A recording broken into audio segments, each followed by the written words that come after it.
Let's try this again.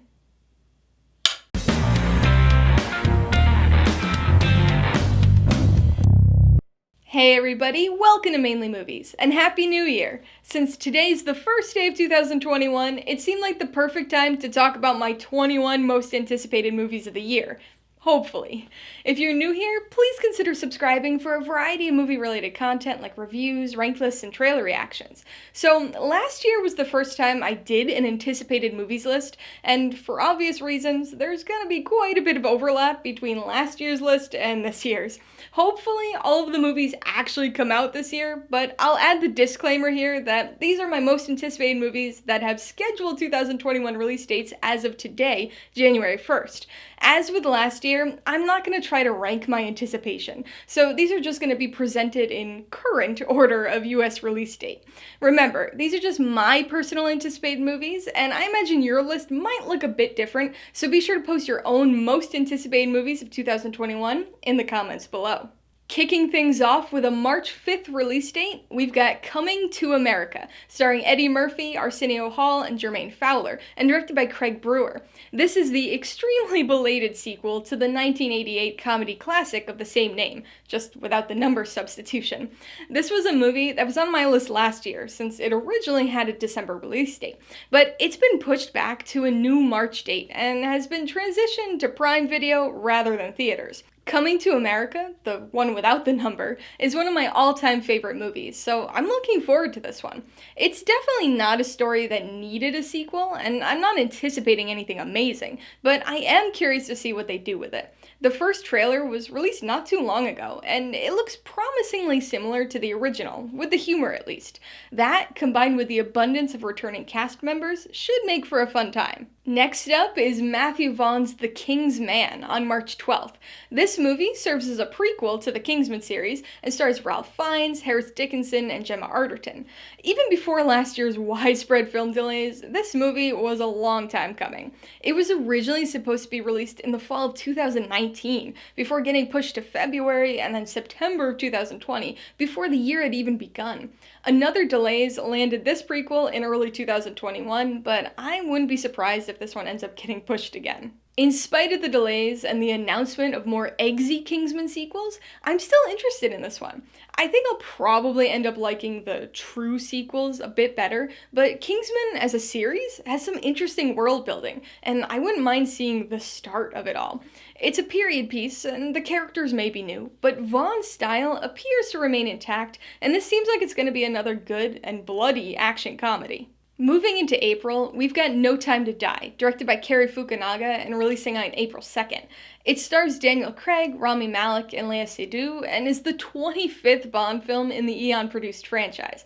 I'm 3 for 3 so far on this list for repeats from last year, as this was originally supposed to come out in April 2020, before several rescheduled release dates. This is another one that I'm not sure will end up maintaining its current date, but fingers crossed. Throughout last year, I watched and reviewed every James Bond film leading up to this release, so that certainly helped get me even more excited for this film. If you're curious about my thoughts on all of the other Bond movies, you can check those videos out here. No Time to Die is going to be the 5th time we've had Daniel Craig in the 007 role, and even though Spectre wasn't exactly my favorite Bond film, I'm still happy to see a continuation of the story arcs it left behind. The trailers have looked great, so I'm excited for Bond 25.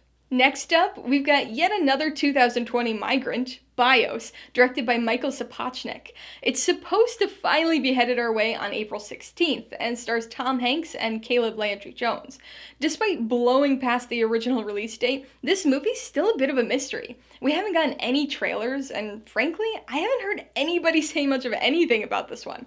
It seems like it's going to be a futuristic sci-fi drama with Tom Hanks starring as an ailing last man on Earth who builds an android to take care of his dog after he's gone. I don't have too much to go on, but if it's got Tom Hanks and a dog, I'm in. Set to release on April 23rd is A Quiet Place Part 2. It serves as the sequel to 2018's A Quiet Place, and is once again directed by John Krasinski and stars Emily Blunt, Millicent Simmons, and Noah Jupe. This is yet another now long-delayed movie that was on last year's list. In fact, today marks exactly 1 year since the first trailer dropped. I was actually supposed to see this one in Boston with a few other film tubers, but instead I get to wait more than a year to finally see it. The first movie was a unique, intense horror thriller with excellent sound design, so I've got high hopes that this sequel will be able to deliver too. Also releasing on April 23rd, we've got Edgar Wright's latest film, Last Night in Soho. It stars Thomasin McKenzie, Anya Taylor-Joy, and Matt Smith, and is another movie we've yet to get a trailer or all that much information for. I'm a big fan of Edgar Wright. I love the style of his movies, especially the editing and how he blends the story and soundtrack. His last foray into horror, 2004's Shaun of the Dead, is my all-time favorite movie, so I'm pretty excited to see what he does with this time-bending film. Moving into May, we've got a film that's sure to be on plenty of anticipated lists. Black Widow. Directed by Kate Shortland and starring Scarlett Johansson, Florence Pugh, and Rachel Weisz, this 24th MCU film is going to be headed our way on May 7th. This movie's supposed to be a bit of a prequel, set in a pre-Endgame world with flashbacks showing Black Widow's origins. To be honest, I wasn't all that excited when this movie was first announced. Even though I think Black Widow deserves a solo movie, it felt like a strange move to make, especially following the events of Endgame. But that first trailer we got back in 2019 sold me, with its exciting blend of MCU, Bourne, and Bond, so I'm looking forward to it now. Next up is Free Guy, set for release on May 21st. Starring Ryan Reynolds, Jodie Comer, and Joe Keery, this Shawn Levy-directed action comedy looks like it's going to be a whole lot of fun. This was a movie that I somehow managed to not hear anything about prior to the trailer drop in 2019, but I was really impressed by the concept. Ryan Reynolds stars as Guy, a bank teller in an absurdly crime-ridden city. He soon discovers that he's actually an NPC in a video game, and he decides to take matters into his own hands and become a vigilante of sorts for his video game city. It looks like it's going to be wicked silly, but I'm looking forward to a nice summer comedy. Also headed our way on May 21st is Spiral, a horror film set within the Saw universe. This is actually the first movie on this list that wasn't on last year's list, and that's only because at the beginning of last year, we really didn't know much about this one, other than that it was the 9th Saw movie. I like the Saw franchise, but the association and name alone wasn't enough to get me too excited. What did get me excited, though, was that trailer we got back in February. Rather than the trademark torture horror of the franchise, at least from the second film on, Spiral almost looks more like a dark police procedural film. It's definitely got me curious, at least. Rounding out May and kicking off Memorial Day weekend is F9, releasing on May 28th. This 9th Fast and Furious movie is directed by Justin Lin and stars Vin Diesel, Michelle Rodriguez, Tyrese Gibson, and all of the other franchise regulars. This series has long been ridiculous and took a turn for the utterly insane around the 4th or 5th movie, but it's an incredibly entertaining franchise, so I'm looking forward to watching this story and seeing these characters continue on. The trailer we got last year looked as bonkers as expected, so I'm excited. F9 was actually the first movie to make the jump to 2021, and even though I'm a little annoyed No Time to Die bumped it from its original April spot, I'm hoping the late May release will ensure that it actually gets released. In the meantime, you can join me as I rewatch and review the entire Fast and Furious franchise leading up to F9's release. Next up is The Conjuring, The Devil Made Me Do It, kicking off June on the 3rd. This is the 3rd film in the main Conjuring storyline, and the 8th film in the broader Conjuring universe. It's directed by Michael Chavez, and stars Patrick Wilson, Vera Farmiga, and Rory O'Connor, and follows the continuing investigations of Ed and Lorraine Warren, this time taking them into the 80s. The previous 2 Conjuring films have been excellent, so I'm looking forward to this one, despite its mouthful of a name. It's a little concerning that James Wan isn't returning to direct, but I hope that's not a sign of the lesser quality we've seen in the rest of the non-Wan-directed Conjuring universe movies. Next up is Jason Reitman's Ghostbusters Afterlife, headed our way on June 11th. This serves as the follow-up to Ghostbusters 2, and stars McKenna Grace, Finn Wolfhard, and Paul Rudd, along with several returning characters from the original films.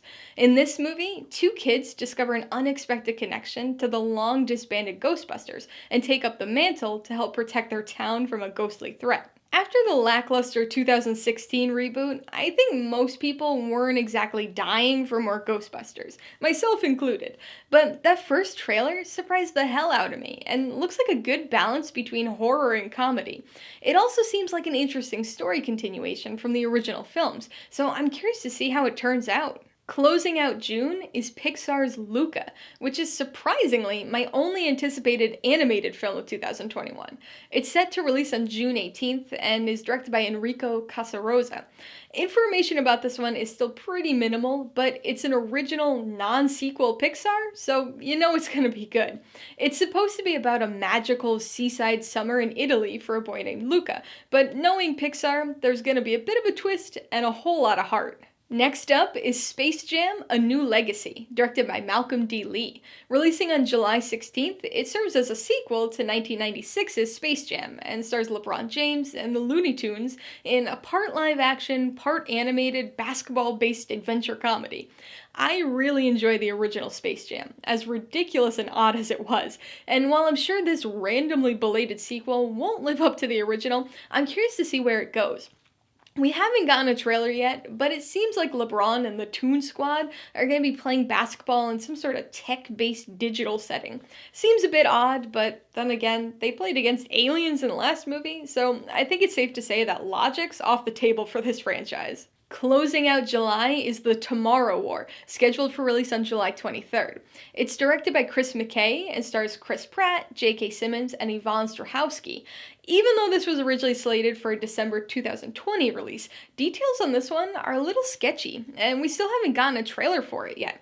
But it sounds like a really interesting premise. It's a sci-fi action war movie set during a futuristic war against aliens. In an attempt to turn the tide in our favor, scientists devise a way to somehow draft soldiers from the past to fight against the aliens. It sounds like it could have some really cool time travel elements and battle sequences, so I'm definitely extremely curious to see what they end up doing with this cool premise. I hope we get a trailer for this one soon. Next up is The Suicide Squad, set to release on August 6th. This 10th DCEU film is directed by James Gunn and serves as a sequel to and soft reboot of 2016 Suicide Squad. I didn't dislike that film as much as most people seem to, but I certainly wasn't pumped for another one. We haven't gotten a true trailer yet, but the DC Fandom panel did reveal some interesting character teasers and some really cool looking behind the scenes footage. To be honest, I know almost none of the characters in this movie, but that DC Fandom panel was pretty successful at getting me excited for this film. With an August 27th release date comes Candyman. Directed by Nia DaCosta and starring Yahya Abdul-Mateen II, Tiana Paris, and Nathan Stewart Jarrett, Candyman serves as a sequel to the 1992 film of the same name. Although I don't like this recent trend of giving sequels the exact same name as the franchise's first film, this is definitely a movie I'm looking forward to. The trailer looked intriguing, but I didn't have this one on my 2020 anticipated list because, to be honest, I hadn't yet seen the original movie. I had been meaning to for years, but somehow only just got around to it back in October, and man was that a pleasant surprise. So that newfound enjoyable slasher has turned into newfound excitement and anticipation for the sequel. I still wish it was coming out in October instead, but I don't blame them for not wanting to compete with a certain other horror franchise. Providing the only September release on this list is Death on the Nile, which is scheduled for release on September 17th. This serves as the sequel to the 2017 remake of Murder on the Orient Express, and once again stars Kenneth Branagh as the eccentric detective Hercule Poirot. Much like Murder on the Orient Express, this film is based on an Agatha Christie mystery novel, and features a large ensemble cast including Tom Bateman, Annette Bening, and Gal Gadot. This time last year, we didn't have all that much information about this movie, but I included it because I liked Murder on the Orient Express a little more than the average person. This year, we've now had a trailer, which seems to confirm that this is going to be in the same tonal vein as Murder on the Orient Express, so I've got some renewed excitement, even though this movie's now been pushed back several times. Moving into October, we've got the 12th installment in the Halloween franchise, Halloween Kills, set to release on October 15th. This direct sequel to 2018's Halloween is once again directed by David Gordon Green, and stars Jamie Lee Curtis, James Judy Courtney, and Judy Greer. I'm certainly not the biggest Halloween fan out there, but I do like the franchise, and always like to see these long-running series continue on. I actually really enjoyed the 2018 Halloween, mostly because of its continuation nature with the Laurie Strode plotline, so I'm really looking forward to some further continuation here. Plus, it's always nice to go see a new horror film in October. Coming on November 19th is Christopher McQuarrie's still unnamed Mission Impossible 7. It follows the continuing missions of spy Ethan Hunt, and once again stars Tom Cruise, Ving Rhames, and Simon Pegg. As of right now, we don't know much of anything about the plot, and haven't gotten a trailer yet, but some of the images coming from set have looked pretty exciting. I really enjoy this franchise, and Fallout was one of the best action movies we've had in the last few decades, so I'm definitely looking forward to how they managed to one-up themselves with both the plot and the action. I've made the mistake of going into the last few Mission Impossibles pretty apathetic, so I'm gonna make sure I actually enjoy the anticipation of this one, because it'll be great to see a big blockbuster action movie on the big screen again.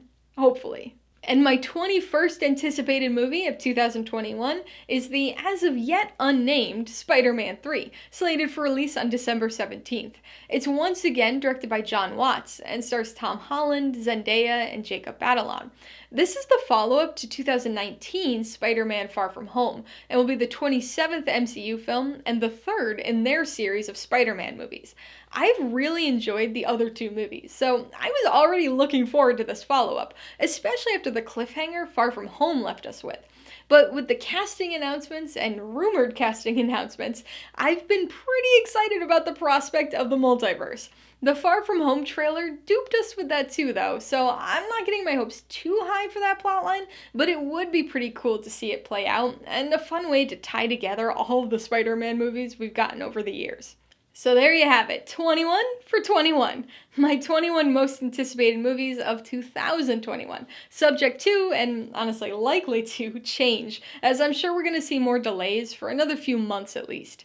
These are just my personal picks based on the information and dates available now, and I'm sure this list might change a bit as the year goes on, but I'd love to hear what movies you're most looking forward to this year, so be sure to let me know in the comments below. As we move through 2021, I'll be watching and reviewing the movies I mentioned here, so be sure to stop back periodically for those reviews. Also, be on the lookout for my 2020 top 10 list in a few weeks.